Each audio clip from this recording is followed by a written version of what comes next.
A common situation that often arises when working with any child is refusals to comply with an adult request, and occasionally open defiance.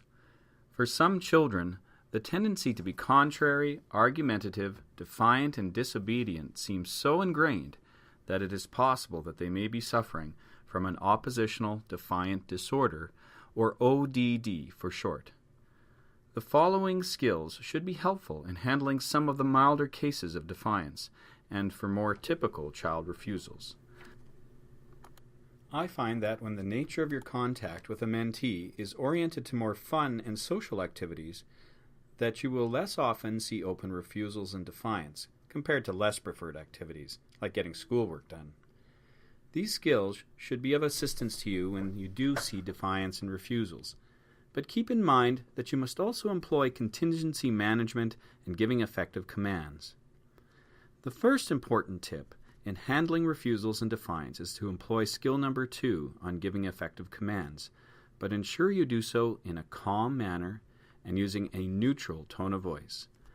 Getting upset or raising your voice or becoming increasingly punitive are actually counterproductive in managing refusals and defiance, especially among children diagnosed with either ADHD or ODD. Another key is to plan ahead when doing an activity. This planning requires planning for both rewards for compliance as well as for consequences for non-compliance. We advocate for use of tangible rewards only sparingly. Rather, we would encourage you to build relationship with your mentee and to use effective praise with them. This is covered under skill number 4. Also, use the principle of shaping to your advantage and praise even reluctant compliance. Remember, you can always work on rewarding compliance without grumbling at a later stage. A final skill step is to make sure, when possible, that you provide some choices for your mentee. Compliance is often increased when a child perceives that they have some control over the situation. Children with ADHD and ODD often have a very high need for control. When giving choices, keep them clear, simple, and limited in number. I would say no more than 2 or 3 choices.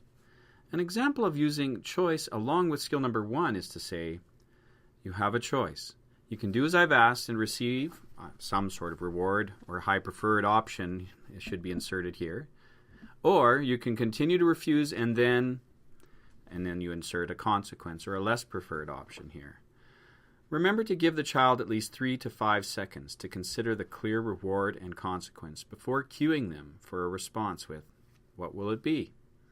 If they continue to refuse, you must be prepared to calmly apply the stated consequence.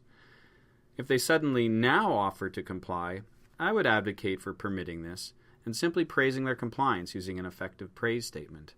This is in the name of shaping. Later, we will try to encourage compliance without grumbling or refusing.